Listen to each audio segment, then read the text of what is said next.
I've seen. I got a screener of Your Sister's Sister, and I just recently saw Promised Land. Okay. So I don't know which of those you'd like to talk about first. I'd It's like up to to talk about you. both of them. Okay, Yeah. well let's talk about Promised Land since I just saw it. It's a little fresher in my mind, I guess. Okay. Um, so can you tell me about how you got involved with the project? A good old-fashioned audition. Yeah. I think they were pretty late in their casting process, so they had seen a lot of people, which is kind of nice sometimes for an actor to go in toward the end when they don't have every option available to them. They've narrowed it down a bit. And I went on. Oh, I was actually speaking of North Carolina, I was in North Carolina, in Oh. Wilmington, and I put myself on tape for Gus, and then I did a chemistry read with Matt, Mhm. and there you go. Nice. So it was as simple as that, huh? Yeah, How not too about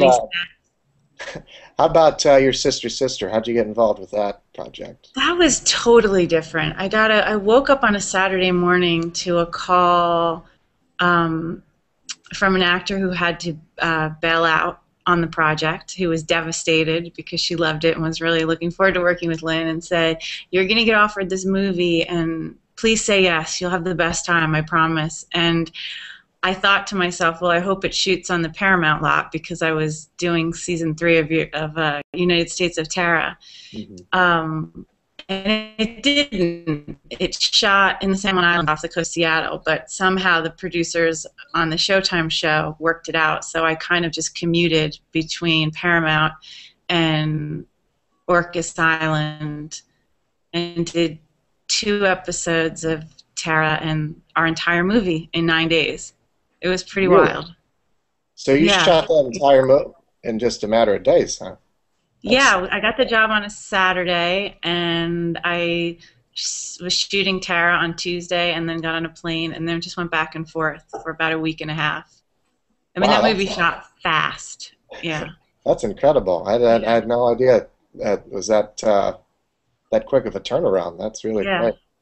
Um, how Thank long God did it it was an improv movie, because if it was scripted, I wouldn't have had any time to learn those lines.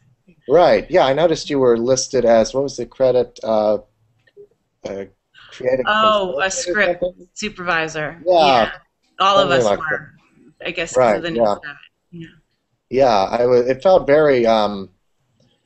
Was there a lot of time before you started the day shoot? I mean, before you would do a take, did you have a lot of rehearsals, or did you improvise during takes?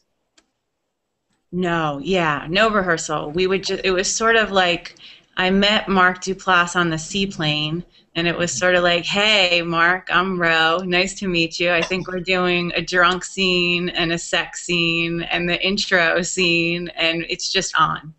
Right. There was just no time. So we didn't rehearse anything. We just sort of rehearsed it in front of the camera. Hmm. That's surprising because it felt. Did you had you met Emily Blunt before then, or? No, I Mhm. felt like I had because I had done a. Oh no, I was gonna say I'd done a movie with John, but I hadn't yet.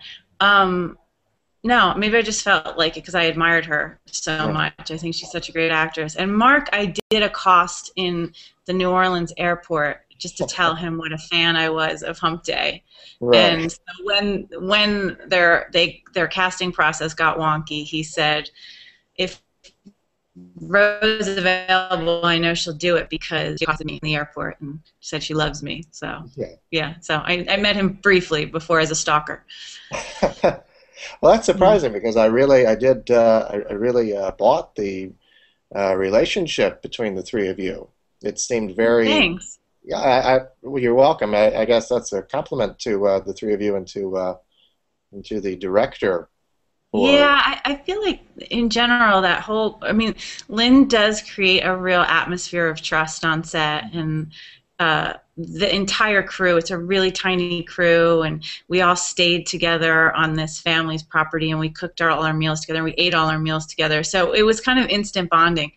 Mhm. And I think as far as Emily and Mark, there was just like a complete willingness to do whatever it took to Mhm. be believable, which I think actors always bring to their work, and sometimes it just kind of clicks. That sounds fantastic. That sounds like a ideal way to work. Yeah. Uh, Oh no, we were spoiled after that yeah. one. So Yeah. did you shoot that before Promised Land?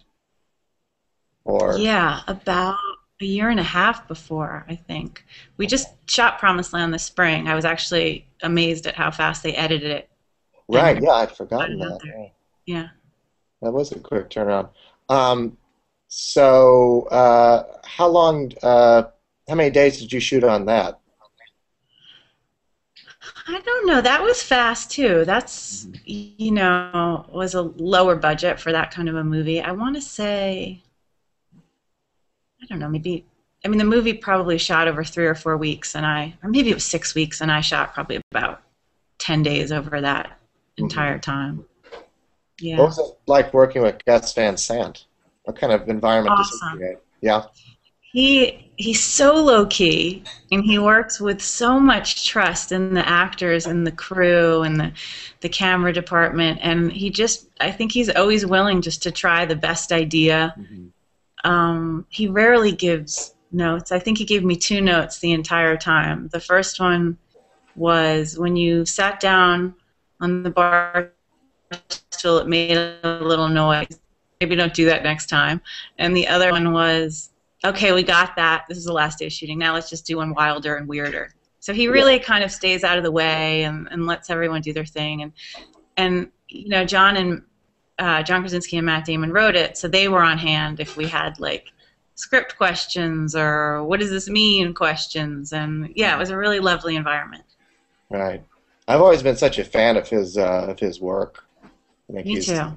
yeah. I love his he's got this visual sense and style that is so unique than Yeah, anybody else. And I he really really love how does.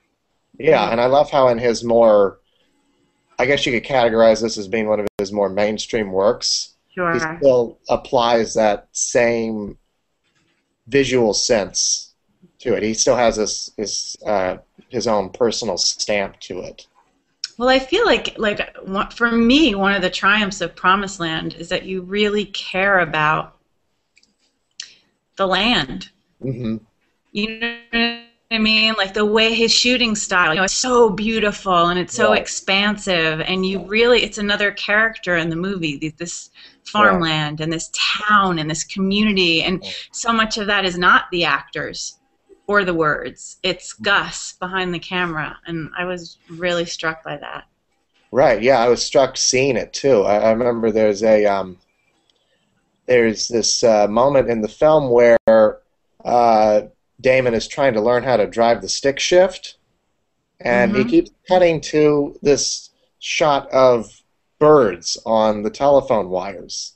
And I Yeah. thought that's such a great thing to do because that's the kind of thing that normally wouldn't be put in in a movie. You wouldn't think to cut to something like that, but yeah, it's like it's Mhm. making it about the land, you Yeah. know, because that's what the movie's about is how wonderful this land is. And Yeah, so because sometimes you see movies and they're great, but they don't give us a real sense of the Mhm. place, or Right, you think, wow, you shot in the Hamptons, and there's only one shot, but the opposite is true with Gus. I feel like the landscape is so sweeping and so important.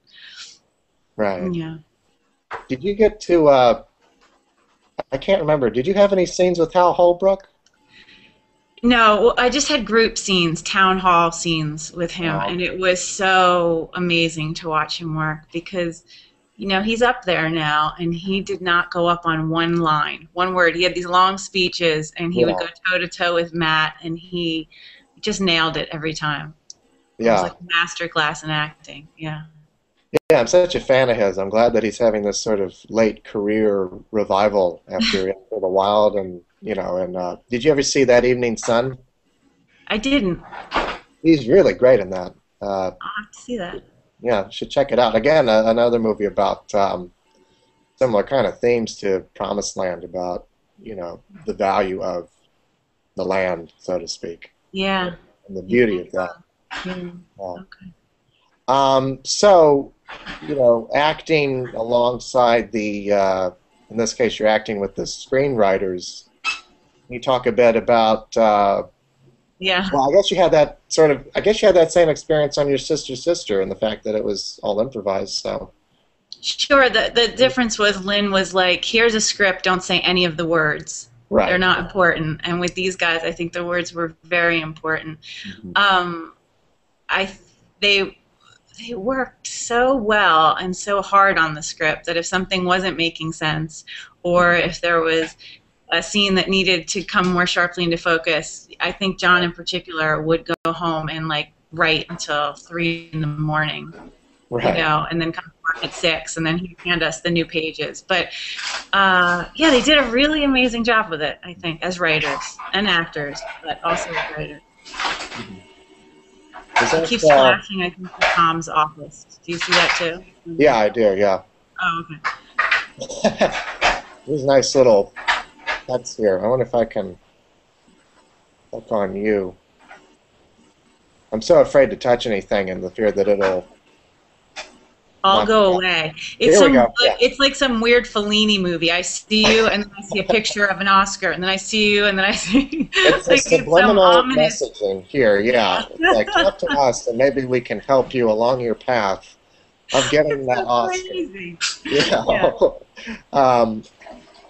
Do you? I guess since this is an Oscar podcast, I should ask you about awards and things like that. You kind of came close with Rachel getting married, which, by the way, I like that I didn't know that at the time. I just thought this is how I swear, that was the first kind of real press I had ever done. And I thought, the movie came out in October. Why are we still talking about it in December and January? And then after the fact, it sort of all came into focus for me. But it was fun because I loved the movie so much. I did too, actually. I'm a big fan of Jonathan Demme. Me too. Yeah. Yeah, he's the best. Yeah. What was it like working with him? I know this is off subject, but. Yeah, it was,